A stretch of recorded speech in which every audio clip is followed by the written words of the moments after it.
নমস্কার বন্ধুরা, আপনারা দেখছেন রিপোর্টার বাংলা। তো উত্তরবঙ্গের মনীন্দ্র আপনারা অবশ্যই চেনেন যে মনীন্দ্র বর্মন তিনি একজন শিল্পী। তিনি রাজ্যের মুখ্যমন্ত্রী মমতা বন্দ্যোপাধ্যায়কে পুরো ধুইয়ে দিয়েছেন। আগে ভিডিওটা দেখুন, তারপরে আপনাদের আমি বিস্তারিত বলছি। ওরে কয়লা চুরি, বালি চুরি, আই প্যাকের ফাইল চুরি, চুরির নাই তো শেষ। এবার শিক্ষক নিয়োগ দুর্নীতিতে জমছে মজা বেশ।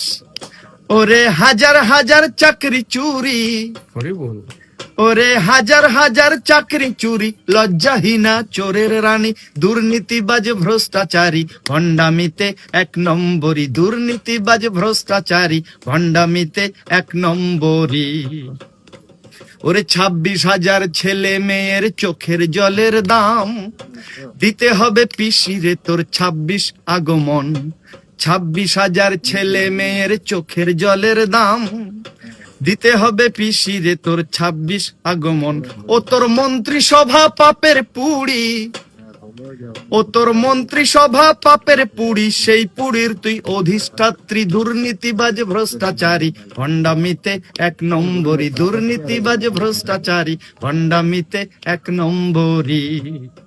অফিসি যাই ইচ্ছে তাই করছো চুরি, অফিসি যাই ইচ্ছে তাই করছো চুরি, রাজ্যটা তোর বাপের নাকি, দুর্নীতিবাজ ভ্রষ্টাচারী, ভণ্ডামিতে এক নম্বরী, দুর্নীতিবাজ ভ্রষ্টাচারী, ভণ্ডামিতে এক নম্বরী। তো বন্ধুরা, আপনারা ভিডিওটা দেখলেন, মানে বুঝতেই পারছেন এই রাজ্যের পরিস্থিতি এই মুহূর্তে এতটাই খারাপ।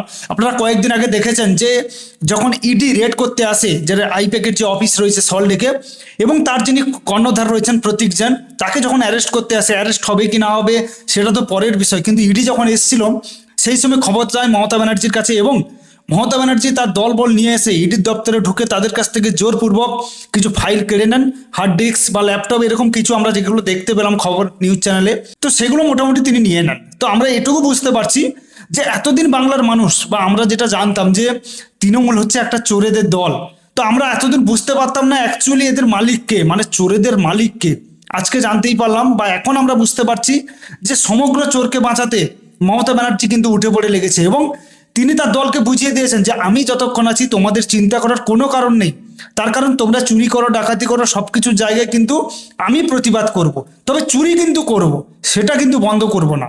তো এটাই হচ্ছে মমতা ব্যানার্জির স্ট্র্যাটেজি।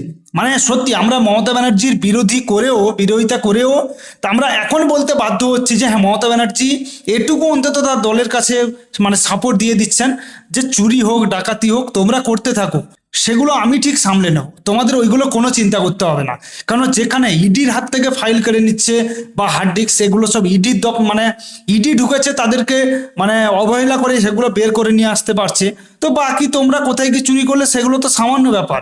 এইসব হাইকোর্ট সুপ্রিম কোর্ট এগুলো তো পাতি জিনিস, মানে এগুলো মমতা ব্যানার্জি মনে করছে, এবং তাদের দলের লোকেরা কিন্তু আরো চাঙ্গা হচ্ছে যে হ্যাঁ, দিদি যতদিন আছে আমাদের চিন্তা করার কোনো কারণ নেই।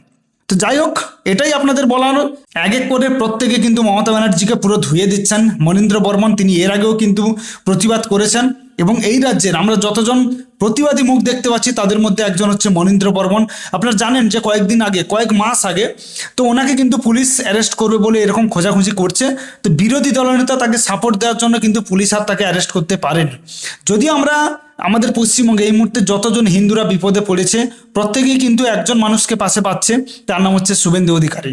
তো আমি আগামী দিনে সবাইকে এইটুকু বলবো যে ভোট এগিয়ে আসছে, আপনারা বিচার বিবেচনা করে ভোট দিন, তবে ওই মানে সেকুলার হিন্দু আর চটিচাটা হিন্দু এদেরকে কোনোভাবে কিন্তু সাপোর্ট দেবেন না, আমি এটুকু আপনাদের বলে রাখলাম।